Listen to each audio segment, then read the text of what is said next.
7-8 سال پہلے کی بات کر رہا ہوں میں آپ کے سامنے. جب میں دلی میں رہتا تھا تو ایک عادت تھی، معمول تھا کہ رات کو کھانا کھانے کے بعد یعنی آفٹر ڈنر کے بعد رات کے 10 بجے 11 بجے ہم لوگ گھومنے کے لیے نکلتے تھے. آپ سب دلی گئے ہوں گے، اکثر لوگ گئے ہوں گے دلی میں، جانتے ہیں دہلی میں جو جامع مسجد ہے، میں بالکل جامع مسجد کے سامنے میں رہتا تھا، تو رات کو وہی ادھر ہی گھومنے کے لیے جایا کرتا تھا. ایک دن کی بات ہے کہ میں اور میرے ساتھ اتر پردیش کے 2 اور فرینڈ تھے، ہم تینوں مل کر دہلی کھانا کھانے کے بعد ادھر گھومنے کے لیے نکل پڑا. میں جا ہی رہا تھا کہ جہاں پر چھوٹی چھوٹی دکانیں لگتی ہیں، چھوٹا بازار لگتا ہے، وہاں پر ایک چادر بچھا کر 2-3 لوگ وہاں پر بیٹھے ہوئے ہیں اور آپس میں بات کر رہے، بنگلہ زبان میں بات کر رہے. الحمدللہ میں بنگلہ زبان سمجھتا ہوں تو میں وہاں پہ بیٹھ گیا. اب میرے ساتھ جو اور اتر پردیش کے 2 تھے وہ دونوں بنگلہ زبان سے ناواقف. میں آپ کو دیکھ رہا ہوں اور آپ مجھے دیکھ رہے ہیں، یہ دونوں لوگوں یہ الگ بات ہے، ہماری نظر میں اس کی کوئی ویلو نہیں ہے، ہماری نظر میں اس کی کوئی قدر و قیمت نہیں ہے. لیکن وہ لوگوں یہ آنکھ اللہ تبارک و تعالیٰ کی کتنی بڑی نعمت ہے. اگر آپ کے گاؤں میں، آپ کے سماج میں، آپ کی بستی میں اگر ایسا انسان موجود ہو جو دونوں آنکھ سے محروم ہو، جو نابینا ہو، جو اندھا ہو، کبھی ان سے جا کر پوچھ لینا، کبھی ان سے جا کر سوال کر لینا کہ بھائی بتانا یہ آنکھ بغیر ہمارا ایمان کمپلیٹ نہیں ہوتا، انکمپلیٹ رہ جاتا ہے، ہمارا ایمان پریپورن نہیں ہوتا، سمپورن نہیں ہوتا، اور وہ ہے اللہ اور اللہ کے رسول کی محبت. محترم حضرات، بس غور کرنے کی بات یہ ہے کہ ایک مسلمان کے دل میں، ایک مومن کے دل میں دنیا کے اندر سب سے زیادہ اللہ تبارک و تعالی کی محبت ہونی چاہیے. اللہ تبارک و تعالی قرآن کریم کے اندر ایک جگہ بیان فرماتا ہے، ذرا آیت پر غور کیجئے. وَمِنَ النَّاسِ مَن يَتَّخِذُ مِن دُونِ اللَّهِ أَندَادًا يُحِبُّونَهُمْ كَحُبِّ اللَّهِ وَالَّذِينَ آمَنُوا أَشَدُّ حُبًّا لِلَّهِ. یعنی اللہ تبارک و تعالی اس بات کی شہادت دے رہا ہے، اس بات کی گواہی دے رہا ہے کہ دنیا کے اندر ایک مسلمان، ایک مومن اگر سب سے زیادہ کسی سے محبت کرتا ہے تو مجھ سے کرتا ہے. اللہ فرماتا ہے وَمِنَ النَّاسِ مَن يَتَّخِذُ مِن دُونِ اللَّهِ أَندَادًا يُحِبُّونَهُمْ كَحُبِّ اللَّهِ. اور دنیا والوں سنو، دنیا کے اندر کچھ لوگ ایسے ہیں جو اللہ کے علاوہ کسی اور کو معبود بنا لیتے ہیں، ایشور بنا لیتے ہیں، بھگوان بنا لیتے ہیں، پرمیشور بنا لیتے ہیں، اور اس سے اس طرح پیار کرتے ہیں، اس طرح محبت کرتے ہیں. یحبونہم کحب اللہ، جیسی محبت ایک انسان کے دل میں اللہ کے پرتی ہونی چاہیے. پھر آگے اللہ تبارک و تعالی بیان فرماتا ہے والذین آمنوا اشد حبا للہ. لیکن وہ مسلمان ہی تو ہیں، وہ مومن ہی تو ہیں کہ دنیا کے اندر وہ سب سے زیادہ اللہ سے محبت رکھتا ہے. پتا کیا چلا کہ ایک مومن کے دل میں سب سے زیادہ اللہ تبارک و تعالیٰ کی محبت ہونی چاہیے. دوسرے نمبر پر لوگوں سنو، دوسرے نمبر پر اگر ہمارے دل میں، آپ کے دل میں کسی کے لیے محبت ہونی چاہیے تو ہمارے آخری نبی جناب محمد رسول اللہ صلی اللہ علیہ وسلم کی محبت ہونی چاہیے. اور کیوں نہ ہو، اس ہستی کے پرتی ہماری محبت کیوں نہ ہو، اس نبی کے پرتی ہماری محبت کیوں نہ ہو، ہمارے دل میں ان کے لیے لگاؤ کیوں نہ ہو. جو نبی دنیا کے اندر ہمارے لیے سب سے عظیم نعمت ہے، ہمارے لیے دنیا کے اندر سب سے بڑی نعمت ہے. وہ مسلمانوں، وہ کشن گنج والوں، وہ پوا خلی والوں، کیا تم لوگوں نے کبھی غور بھی کیا، کیا تم لوگوں نے کبھی جاننے کی کوشش بھی کی کہ ہمارے آخری نبی جناب محمد رسول اللہ صلی اللہ علیہ وسلم ہمارے لیے اور آپ کے لیے کتنی بڑی نعمت ہے. آئیے میں آپ کو 1-2 منٹ میں سمجھانے کی کوشش کرتا ہوں کہ نبی ہمارے لیے دنیا کے اندر کتنی عظیم نعمت ہے. اور لوگوں سنو، اللہ تبارک و تعالیٰ نے دنیا والوں کو یعنی ہمیں اور آپ کو بے شمار نعمتوں سے نوازا ہے. کتنی نعمتوں سے نوازا. رب کہتا ہے وَإِن تَعُدُّوا نِعْمَةَ اللَّهِ لَا تُحْصُوهَا. تو اور لوگوں اگر اللہ تبارک و تعالیٰ کی نعمت کو تم لوگ شمار کرنا چاہو گے, اگر کسی چیز کے اوپر رائٹ کرنا چاہو گے, اگر تم لپی بد کرنا چاہو گے تو تم اللہ کی نعمت کو لپی بد نہیں کر سکتے ہو. اور لوگوں تمہارا کیلکولیٹر فیل ہو جائے گا لیکن اللہ کی نعمت کو گن کر تم ختم نہیں کر سکتے ہو. ایسی ہزاروں نعمتیں اللہ تبارک و تعالیٰ نے ہمیں اور آپ کو دیے, لیکن ان لوگوں اللہ نے کبھی ان نعمتوں کا کبھی احسان نہیں جتلایا. ایک ادھارن میں آپ کے سامنے رکھتا ہوں. یہ آنکھ جس کے ذریعے سے میں آپ کو دیکھ رہا ہوں اور آپ مجھے دیکھ رہے ہیں, یہ دونوں آنکھ لوگوں یہ الگ بات ہے, ہماری نظر میں اس کی کوئی ویلو نہیں ہے, ہماری نظر میں اس کی کوئی قدر و قیمت نہیں ہے. لیکن وہ لوگوں یہ آنکھ اللہ تبارک و تعالیٰ کی کتنی بڑی نعمت ہے. اگر آپ کے گاؤں میں, آپ کے سماج میں, آپ کی بستی میں اگر ایسا انسان موجود ہو جو دونوں آنکھ سے محروم ہو, جو نابینا ہو, جو اندھا ہو, کبھی ان سے جا کر پوچھ لینا, کبھی ان سے جا کر سوال کر لینا کہ بھائی بتانا یہ آنکھ کتنی بڑی نعمت ہے. وہ آپ کو جا کر بتائے گا کہ آنکھ اللہ کی کتنی بڑی نعمت ہے. میں نے ہمارے علاقے کے ایک ایسا شخص جو نابینا ہے, جو دونوں آنکھ سے محروم ہے, میں نے پوچھا دادا جان آپ آنکھ کے بارے میں کیا بتانا چاہیں گے؟ آنکھ والوں سنو, اللہ کا شکریہ ادا کرو اگر آج تمہاری آنکھ اچھی ہے, اگر اللہ نے آنکھیں دی ہے. لوگوں میں نے ان سے سوال کیا کہ آپ آنکھ کے بارے میں, یہ جو دو آنکھ آپ کے پاس نہیں ہے, آپ محروم ہیں, ان کے بارے میں کیا بتانا چاہیں گے؟ اس نے کہا کہ تنویر صاحب میں آپ کو کیسے سمجھاؤں, میں آپ کو کیسے بتاؤں کہ یہ آنکھ اللہ کی کتنی بڑی نعمت ہے. آپ اس بات سے اندازہ لگا لیجئے کہ آج میری شادی ہونے کو 40 سال ہو گیا, 40 ایئرس ہو گیا, میری بیوی 40 سال سے میرے ارد گرد رہتی ہے, میرے پاس رہتی ہے, میں 40 سال سے اپنی بیوی کے ساتھ زندگی بسر کر رہا ہوں, لیکن مولانا صاحب میں نے آج تک اپنی بیوی کا چہرہ تک نہیں دیکھا کہ میری بیوی دکھتے کیسے ہیں. اور لوگوں ذرا تصور کرو یہ آنکھ اللہ کی کتنی بڑی نعمت ہے, اس کے باوجود بھی اللہ نے کبھی اس کا احسان نہیں جتلایا. اور دنیا والوں سنو, لیکن جب رب نے نبی کو دنیا کے اندر بھیجا تو احسان جتلاتے ہوئے فرمایا لقد من اللہ علی المؤمنین اذ بعث فیہم رسولا من انفسہم یتلو علیہم آیاتی ویزکیہم ویعلمہم الکتاب والحکمہ وَإِن قَبْلُوا لَفِي ضَلَالٍ مُبِينٍ. اللہ فرماتا ہے جب نبی کو بھیجا تو کہا لَقَدْ مَنَّ اللَّهُ عَلَى الْمُؤْمِنِينَ, کہ میں نے مومنوں کے اوپر بہت بڑا احسان کر دیا. لگتا ہے کل والا پروگرام نہیں کر پاؤں گا یار. اللہ کے بندو جلسہ کراؤ تو اچھا میک لایا کرو یار, یہی مین چیز ہے. یہ جو باکس لگاتے ہیں نا, یہ ڈی جے والے لوگوں کے لیے ہیں, جو ناچنے والے لوگ ہیں کپڑا کھول کر.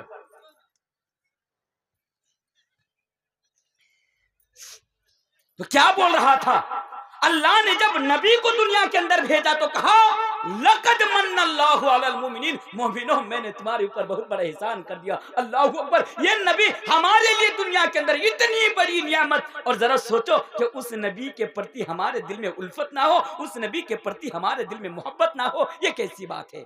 اللہ اکبر. آئیے دو حدیث رسول میں آپ کے سامنے رکھتا ہوں کہ نبی سے محبت کیسی ہونی چاہیے, محبت رسول کا پیمانہ کیا ہے. آئیے دو حدیث رسول میں آپ کے سامنے رکھتا ہوں.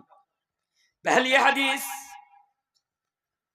اللہ کے پیارے نبی جناب محمد رسول اللہ صلی اللہ علیہ وسلم بیان فرماتے ہیں لا یؤمن احدکم حتی اکون احب الیہ من والدہ وولدہ والناس اجمعین اس حدیث کو امام بخاری صحیح بخاری کے اندر کتاب الایمان کے اندر لے کر آتے ہیں. حدیث کے راوی حضرت انس سے اللہ کے پیارے نبی بیان فرماتے ہیں او لوگو تم میں سے کوئی اس وقت تک مسلمان نہیں ہو سکتا, تم میں سے کوئی شخص اس وقت تک مومن نہیں ہو سکتا, بلکہ انکار کرتے ہوئے فرمایا لا یؤمن احدکم حتی اکون احب الیہ, جب تک کہ وہ سب سے زیادہ مجھ سے محبت نہ کرنے لگے. پتہ یہ چلا نبی بیان فرماتے ہیں کہ اگر تم دنیا کے اندر سب سے زیادہ نبی سے محبت نہ کرو گے تو تمہارا ایمان ادھورا رہ جائے گا, تم مومن ہو ہی نہیں سکتے ہو. حدیث سے کیا پتا چلا ہمارے دل میں آج یہ دنیا کی محبت, دنیا کے مال, دنیا کی دولتیں, دنیا کی پراپرٹیز, پیسے, یہ جو چیزیں ہیں نا جن کی محبت آج ہمارے دلوں میں ہے. سنو نبی کہتے ہیں اگر تمہارے دل میں سب سے زیادہ والناس اجمعین پوری دنیا سے زیادہ اگر نبی کے پرتی محبت نہ ہو تو تم اپنے ایمان کی خیر مناؤ, تمہارا ایمان ادھورا ہے, تمہارا ایمان کمپلیٹ نہیں ہوا ہے. چلیے اور ایک حدیث سنیے. ایک مرتبہ اللہ کے پیارے نبی جناب محمد رسول اللہ صلی اللہ علیہ وسلم حضرت عمر فاروق کا ہاتھ پکڑے ہوئے ہیں, اس طرح ہاتھ پکڑے ہوئے ہیں. اب عمر فاروق کون؟ ہماری طرح گٹکا کھانے والا مسلمان تھوڑی تھا, وہ صحابی رسول تھا. حضرت عمر وہ صحابی رسول, اللہ کے پیارے نبی ہاتھ پکڑے ہوئے ہیں. اور اسی بیچ حضرت عمر اللہ کے نبی سے کہہ رہے ہیں اور لوگوں ذرا تصور کرو اس حدیث کو سننے کے بعد. حضرت عمر کہتے ہیں یا رسول اللہ, اے اللہ کے رسول, میں دنیا کے اندر سب سے زیادہ آپ سے محبت کرتا ہوں, میں سب سے زیادہ آپ کو چاہتا ہوں, لیکن اللہ کے نبی میں اپنی جان سے زیادہ آپ سے محبت نہیں کرتا. صحابی رسول کہہ رہے, وہ صحابی رسول جن کے بارے میں نبی نے بیان فرمایا تھا او دنیا والوں میری بات تو کوئی نبی نہیں آئے گا, میں یہ تمہارے لیے آخری نبی ہوں, آخری پیغمبر ہوں, سندیشتا ہوں, اوتار ہوں, میسنجر ہوں, میرے بعد کوئی نبی نہیں آئے گا. لیکن ہاں اگر میرے بعد کوئی نبی ہوتا تو اللہ تبارک و تعالی حضرت عمر کو بناتا. وہ عمر کہہ رہے ہیں اللہ کے نبی سے کہ اللہ کے نبی میں سب سے زیادہ آپ سے محبت کرتا ہوں, لیکن میں اپنی جان سے زیادہ آپ سے محبت نہیں کرتا. بس اتنا کہنا تھا کہ نبی نے کہہ دیا کہ اے عمر اگر تم مجھے اپنی جان سے زیادہ محبت نہیں کرتے ہو تو تمہارا ایمان انکمپلیٹ ہے, تمہارا ایمان ادھورا ہے, تمہارا ایمان مکمل نہیں ہوا ہے. بس اتنا سننا تھا کہ حضرت عمر نے کہہ اٹھا کہ اللہ کے نبی میں تو آپ کو اپنی جان سے بھی زیادہ محبت کرتا ہوں, میں تو آپ کو اپنی جان سے بھی زیادہ چاہتا ہوں. جب عمر نے اس بات کا اقرار کیا اور کہا ہاں اللہ کے نبی میں آپ کو اپنی جان سے زیادہ محبت کرتا ہوں, تب جا کر نبی نے کہا الآن یا عمر کہ اے عمر اب جا کر تمہارا ایمان مکمل ہوا ہے, اب جا کر تمہارا ایمان مکمل ہوا. اللہ اکبر. دونوں حدیث سننے کے بعد ہمیں کیا معلوم چلا؟ ہمیں یہ معلوم چلا کہ ہمارے دل میں, اس دل میں, جس دل میں نا سلمان خان اور شاہ رخ خان کو بیٹھائے ہوئے ہو, اے مسلمانوں سنو, جس دل میں تم آج غیروں کو بیٹھائے ہوئے ہو, اگر تمہارے دل میں نبی کی محبت نہیں ہے, سب سے زیادہ اللہ اور اللہ کے رسول کی محبت نہیں ہے, تو تمہیں سمجھنا پڑے گا کہ تمہارا ایمان ابھی ادھورا ہے, تمہارا ایمان ابھی انکمپلیٹ ہے. چلو آگے آؤ, جلدی جلدی بول رہا ہوں کیونکہ 1 گھنٹہ میں مجھے ختم کرنا. تو ایک آیت میں آپ کے سامنے رکھتا ہوں, آیت کریم. اللہ اکبر. اللہ تبارک و تعالیٰ نے محبت رسول کی کسوٹی کو بیان کر دیا ہے. کیا ہے آیت پر ذرا غور کیجئے. معلوم ہے آیت کو پڑھنے سے پہلے میں آپ کو بتا دوں کہ ایک انسان دنیا کے اندر, میں آپ سب مولانا ہوں, عام انسان ہو, ماسٹر ہو, ڈاکٹر ہو, سب کو ملا لیجئے یہاں پر. ایک انسان دنیا کے اندر سب سے زیادہ 8 چیزوں سے محبت کرتا ہے. 8 چیزوں سے آپ بھی کرتے ہیں, آپ کے دل میں بھی 8 چیزوں کی محبت ہے، میرے دل میں بھی سب سے زیادہ کرتے ہیں۔ اب وہ 8 چیزیں کیا ہیں؟ میں نہیں، اللہ تبارک و تعالیٰ خود قرآن کریم کے اندر ان 8 چیز کا ذکر کیا ہے، اور ہمیں اور آپ کو معلوم ہے اس آیت کریمہ کے اندر اللہ تبارک و تعالیٰ نے ہمیں ایک چیز کا درس بھی دیا، اور اسی آیت کریمہ کے اندر ایک بہت بڑی خطرناک وارننگ بھی دی۔ اللہ اکبر! ایک ہی آیت کریمہ کے اندر ہمیں پیغام بھی دیا جا رہا ہے، ہمیں درس بھی دیا جا رہا ہے، اور اسی آیت کریمہ کے اندر ایک بہت ہی بڑی خطرناک وارننگ ہمیں اور آپ کو دی جا رہی ہے۔ وہ خطرناک وارننگ کیا ہے؟ اس سے پہلے درس پر ذرا نظر ڈالیے۔ اللہ تبارک و تعالیٰ بیان فرماتا ہے، قُلْ إِنْ كَانَ آبَاؤُكُمْ وَأَبْنَاؤُكُمْ وَإِخْوَانُكُمْ وَأَزْوَاجُكُمْ وَعَشِيرَتُكُمْ وَأَمْوَالٌ اقْتَرَفْتُمُوهَا وَتِجَارَةٌ تَخْشَوْنَ كَسَادَهَا وَمَسَاكِنُ تَرْضَوْنَهَا أَحَبَّ إِلَيْكُم مِّنَ اللَّهِ وَرَسُولِهِ وَجِهَادٍ فِي سَبِيلِهِ۔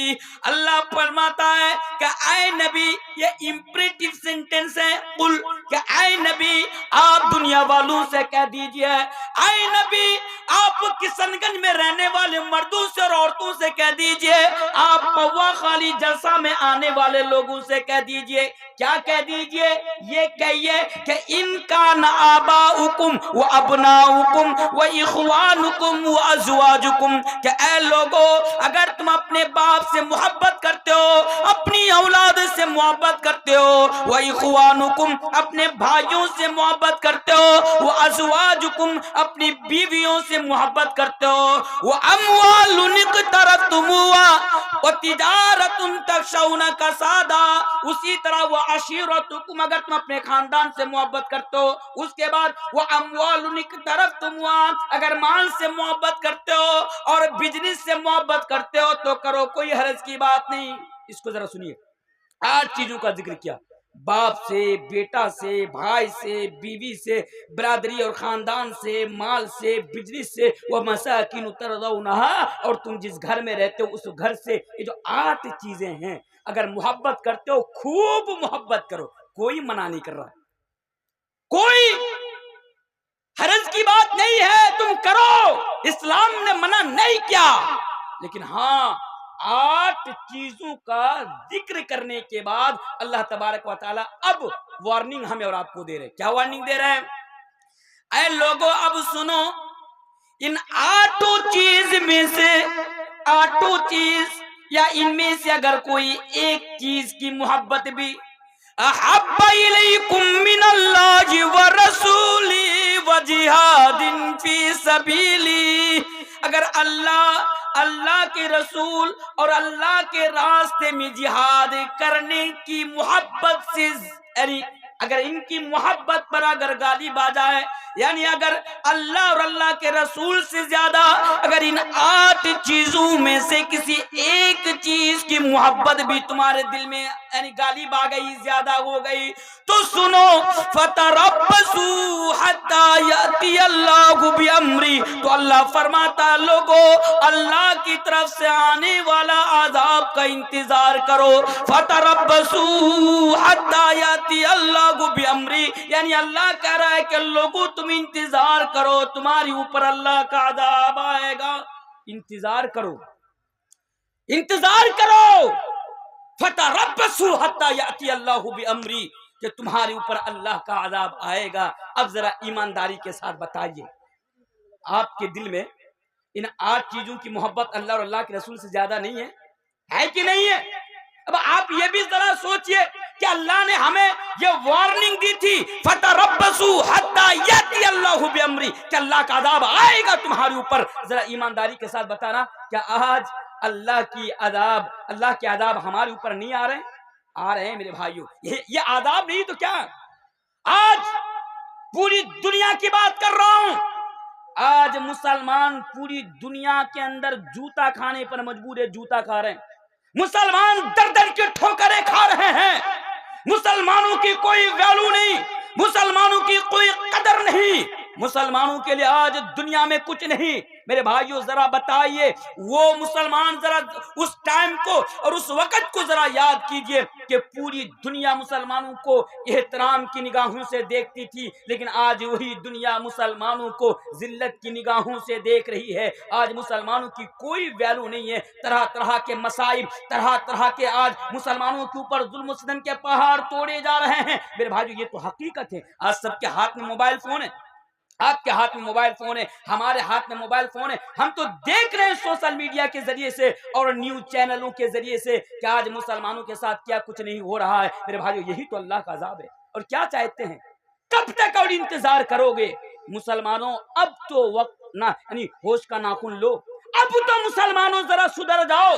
مسلمانوں اب تو وقت آ چکا ہے کہ دل میں اللہ اور اللہ کے رسول کی محبت کو پیدا کر لو، ورنہ یقین مانو اگر تمہارا دل نبی کی محبت سے اگر خالی رہے گا تو تم اس دنیا میں بھی جوتا کھاؤ گے اور انشاءاللہ تم کل قیامت کے دن بھی جوتا کھاؤ گے، کیونکہ تم جوتا سے تم بچ نہیں سکتے ہو۔ ایک ہی صورت ہے، اگر بچنا چاہتے ہو تو اپنے دل میں اللہ اور اللہ کے رسول کی محبت کو پیدا کر لو۔ اچھا یہاں پر نا ایک چیز آ گئی، قل ان کان آباؤکم، اگر باپ سے محبت کرتے ہو۔ اب بہت سارے لوگ کیا کریں گے، اب باپ سے محبت کرنا چھوڑ دیں گے۔ بھائی ایسی بات نہیں ہے۔ پہلی بات تو یہ ہے کہ آپ یہ نہ سمجھے کہ اسلام آپ کو باپ سے محبت کرنے کے لیے منع کر رہا، یا آپ یہ نہ سوچے کہ اسلام منع کر رہا ہے کہ آپ باپ سے محبت نہ کریں۔ آپ یہ نہ سوچے کہ بھائی میں باپ کی محبت کیوں نہ کروں۔ جس باپ نے ہمارے لیے خون پسینہ ایک کر دیا ہو، جس باپ نے ہماری پرورش کے خاطر 200 250 روپیہ میں پورا دن دہاڑی کما کر ٹوٹو چلا کر رکشہ چلا کر ہماری پرورش کرتا ہو، ہمارے بہترین بھوشیہ کے لیے، ہمارے روشن مستقبل کے لیے، ہمارے برائٹ فیوچر کے لیے جو باپ ہمیں اچھا اسکول مدرسہ میں پڑھاتا ہو، کہ ہم اس باپ سے محبت نہ کریں؟ مولانا صاحب یہ کیسی بات بتا رہے ہیں؟ میرے بھائیوں بات کو سمجھنے کی کوشش کیجیے۔ اسلام نہ یہ نہیں کہہ رہا ہے کہ آپ باپ سے محبت مت کیجیے، کیجیے نا باپ سے۔ یقیناً اسلام کے اندر باپ کا بہت بلند مقام ہے، یہ تو الگ موضوع ہو جائے گا اگر باپ کے مقام کے اوپر میں بات کرنا شروع کروں کہ باپ کا کیا مقام ہے۔ اتنا یاد رکھیے کہ اسلام کے اندر باپ کا بہت بلند مقام ہے۔ اور ہاں ایک واقعہ بھی مجھے یاد آ گیا، چلے واقعہ کو میں آپ کے سامنے ذکر کر دیتا ہوں، اور یہ حقیقت ہے۔ جب میں دلی میں رہتا تھا، آج سے لگ بھگ 7-8 سال پہلے کی بات کر رہا ہوں میں آپ کے سامنے، جب میں دلی میں رہتا تھا تو ایک عادت تھی، معمول تھا کہ رات کو کھانا کھانے کے بعد یعنی آفٹر ڈنر کے بعد رات کے 10 بجے 11 بجے ہم لوگ گھومنے کے لیے نکلتے تھے۔ آپ سب دلی گئے ہوں گے، اکثر لوگ گئے ہوں گے دلی میں، جانتے ہیں دہلی میں جو جامع مسجد ہے، میں بالکل جامع مسجد کے سامنے میں رہتا تھا، تو رات کو وہی ادھر ہی گھومنے کے لیے جایا کرتا تھا۔ ایک دن کی بات ہے کہ میں اور میرے ساتھ اتر پردیش کے 2 اور فرینڈ تھے، ہم تینوں مل کر دہلی کھانا کھانے کے بعد ادھر گھومنے کے لیے نکل پڑا۔ میں جا ہی رہا تھا کہ جہاں پر چھوٹی چھوٹی دکانیں لگتی ہیں، چھوٹا بازار لگتا ہے، وہاں پر ایک چادر بچھا کر 2-3 لوگ وہاں پر بیٹھے ہوئے ہیں اور آپس میں بات کر رہے ہیں، بنگلہ زبان میں بات کر رہے ہیں۔ الحمدللہ میں بنگلہ زبان سمجھتا ہوں تو میں وہاں پہ بیٹھ گیا۔ اب میرے ساتھ جو اور اتر پردیش کے 2 تھے، وہ دونوں بنگلہ زبان سے ناواقف تھے، بنگلہ زبان نہیں سمجھتے تھے، اس لیے کہ وہ لوگ اتر پردیش کے تھے۔ تو میں سمجھا کہ یہ لوگ ہمارے علاقے کے ہوں گے، ہماری ادھر کے ہوں گے، میں چادر کے اوپر بیٹھ گیا۔ اب سنیے، میں نے ان میں سے پوچھا ان لوگوں کو کہ صاحب کیا کر رہے ہیں رات کے 10 بجے کے بعد، آپ لوگ یہاں پہ کیا کر رہے ہیں، چادر بچھا کر بیٹھے ہوئے ہیں؟ میں سوچا شاید باہر سے گھومنے کے لائے ہوں گے، کوئی پریشانی ہوئی ہوں گی، کوئی مجبوری رہی ہوں گی۔ میں نے سوال کیا تو ان لوگوں نے مجھے جواب دیا کہ صاحب ہم لوگ دلی میں 5 سال سے رہتے ہیں۔ میں نے کہا اللہ اچھی بات ہے، 5 سال سے دلی میں رہ رہے ہیں؟ بولا ہاں 5 سال سے رہ رہا ہوں۔ تو میں نے کہا اگر 5 سال سے دہلی میں رہ رہے ہیں تو یہاں پہ کیا کر رہے ہیں، اتنی رات کو چادر بچھا کر بیٹھے ہوئے ہیں؟ ان میں سے ایک نے جواب دیا کہ صاحب ہم لوگ دن میں رکشہ چلاتے ہیں، ہم تینوں دن میں رکشہ چلاتے ہیں، اور رات کے ٹائم میں جب بہت زیادہ جسم کے اندر تھکاوٹ آ جاتی ہے، جب بہت زیادہ ٹائرڈ ہو جاتا ہوں، بہت زیادہ تھک جاتا ہوں، تو تھکاوٹ کو دور کرنے کے لیے یہاں پر آتا ہوں اور چند گھنٹہ سو لیتا ہوں، اور پھر اٹھ کر رکشہ لے کر نکل جاتا ہوں رکشہ چلانے کے لیے۔ میں نے کہا اللہ اکبر، دن بھر رکشہ چلاتے ہیں اور رات کو چند گھنٹہ یہاں پہ آ کے سوتے ہیں. مجھے معلوم تھا وہ جگہ کیسی ہے، چاروں طرف کیچڑ ہے، چاروں طرف گندگی ہے، چاروں طرف بڑے بڑے مچھر ہیں. میں نے کہا کہ صاحب دن بھر رکشہ چلاتے ہیں، کم سے کم تھکاوٹ کو دور کرنے کے لیے سکون کی نیند چاہیے. اگر یہاں پر سوئیں گے تو سکون کی نیند نہیں آئیں گی، تو اس سے بہتر یہ ہوگا کہ کسی روم کو کرائے پہ لے کر، رینٹ پہ لے کر اگر کسی روم پہ رہیں گے تو کم سے کم سکون کی نیند آئیں گی، تھکاوٹ ختم ہو جائیں گی، پھر دن بھر فریش موڈ میں آپ رکشہ چلا سکتے ہیں. معلوم ہے ان میں سے ایک نے جواب دیا تھا، آج بھی وہ جواب مجھے یاد ہے، قل ان کان آباؤکم، آیت کا ٹکڑا کو سامنے رکھ کر میں ادھارن آپ کے سامنے دے رہا ہوں. ان میں سے ایک نے کہا کہ صاحب ہم لوگ بھی جانتے ہیں کہ کسی روم پہ اگر رات گزاریں گے تو کم سے کم مہینے کا 3 سے 4 ہزار روپیہ کرایہ دینا پڑے گا. صاحب اگر وہی جامع مسجد کی سیڑھیوں کے نیچے اگر چادر بچھا کر ہم کسی طرح رات گزار لیں گے تو ہمارا مہینے میں 3 سے 4 ہزار روپیہ سیو ہو جائے گا، 3 سے 4 ہزار روپیہ بچ جائے گا، اور اسی بچا ہوا پیسہ سے ہم اپنے بچے کی بہترین سے بہتر انداز میں پرورش کر سکتے ہیں. اسی لیے اپنے بچوں کی خاطر ہم لوگ یہ پریشانیاں اٹھا رہے ہیں، جامع مسجد کی سیڑھیوں کے نیچے رات گزار رہے ہیں. اللہ اکبر. یہ باپ جو اپنی اولاد کے لیے تمام چیزوں کو قربان کر دے، اپنی آرام تک کو، نیند تک کو قربان کر دے، میرے بھائیوں اس باپ سے کیوں نہ آپ محبت کریں. یقیناً آپ اس باپ سے محبت کی